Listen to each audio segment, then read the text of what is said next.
Hey, it's such a phenomenal day out that I figured, even amongst all this traffic noise, I would film another video.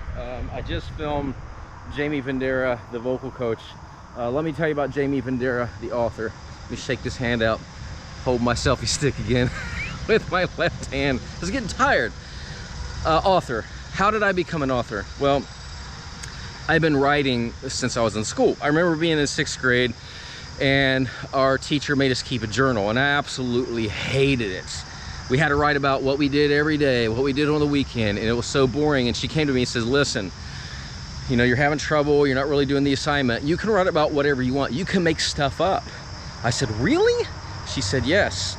So I end up writing about unicorns and werewolves. I love fiction. And it was really, really fun. And I remember doing that in high school, and my English teacher actually submitted one of my stories without me knowing to a contest, and I won. And I didn't think nothing of it, you know. I was just having fun. It's what I like to do. Well, over the years with voice, I had kept notebooks. I used to go to the library and find books on voice from the 1800s, and if they weren't in, I would order them from a New York library or wherever and have them shipped to Ohio, where I live, to study. And there were some older books like Herbert Cesari. They were hard to get a hold of, and I would do the same, and I would take notes. When I went to Musicians Institute, even though we had everything printed out, the way for me to learn was to write it by hand. So I kept tons and tons of notebooks. And even when I became a coach, I kept studying, and I would refer back to these notebooks quite a bit. And I remember, this is maybe 2000, January 2000, we had an ice storm and the electric was out for quite a few days. Let me watch the traffic here so I don't get ran over as I'm filming this video. So we had an ice storm and it blew out the electric, and I thought, I don't know why that happened, but I thought, I want to write a book. I want to write a book on voice. I've watched these videos, I've read other books. There's some really good information out there, and there's some really bad information. So I started writing my own notes and writing my own book in notebooks. I was writing Raise Your Voice by hand. The name came to me, Raise Your Voice. And it took me 4 years to write that book.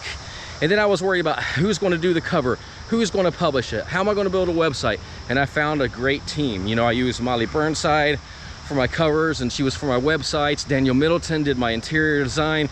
Richard Dalglish started doing my editing. And listen, if you read Raise Your Voice, it needs a lot of editing. So don't freak out if you catch quite a few typos in there. That book and the Ultimate Breathing Workout, they do need edited. So we will, but everything else I've written is doing great. So that's how Raise Your Voice came about, and it took 4 years. 4 years to write that book.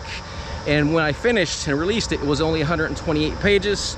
And then bam, I got on Mythbusters, Good Morning America, and it unfolded. And then I had good friends like Tony Harnell, who sings for TNT. He read the book, he inspired me to do a new cover, to write deeper. He even wrote the foreword for it. And a lot of people, a lot of my friends like Miles Kennedy, James Labrie wrote articles for the book. And I caught the bug. I started writing like crazy. Now, mind you, Raise Your Voice, first edition, was 128 pages. I updated it to 164, and then the second edition was 400 pages. My third book, Unleash Your Creative Mindset, was 128 pages. I wrote it in 3 days. 3 days. 3 days to write my third book, 4 years to write my first book. Listen, anybody can write a book. You can be inspired. You can do, I even wrote a book on how to write a book. And once you get the hang, you get the bug, it all unfolds. And since that time, I've written like 60 books. And it's not just been nonfiction. It's not been stuff like Mind Over Music, which I wrote with Joe Vitale, or Rebalance Your Voice, which I wrote with Dr. İlter Denizoğlu. I can't even talk, I'm moving too fast. I'm worried about this traffic. I also write fiction. In fact, Daniel Middleton, who does my interior design, he's the one that suggested we write fiction together. So we wrote stuff like Order 5, Flight 666, Age of the Sigil, and my mind just burst alive. I'm always writing a book.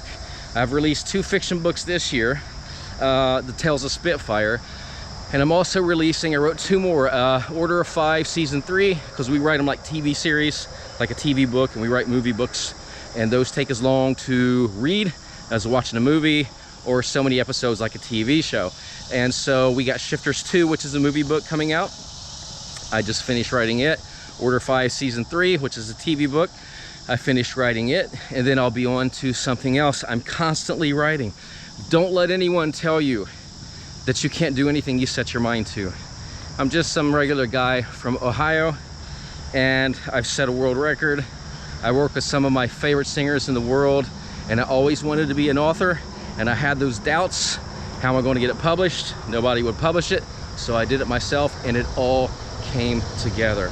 The same can happen for you. There's a book inside of all of us, so don't let anyone tell you you can't write a book. If you've got an idea for a book, pretend you're going to tell somebody about it with 10 bullet points. Write out those bullet points so you have the layout of your book. It may not be 10, it may be 8, it may be 11, but shoot for 10 and let it unfold. And that's how I became an author, and I haven't stopped since, and I will write until the day that I die, because it's part of me. It's just as much my DNA as singing is my DNA, and I absolutely love it. So I hope that I've inspired you. I don't mean to be a little short-winded. I'm kind of freaked out walking so far in daylight today. You know, I'm usually early in the morning when it's kind of cloudy out and no traffic. I just don't want to get ran over. So that's how I became an author. If you have any questions, feel free to private message me. I'll be more than happy to answer them.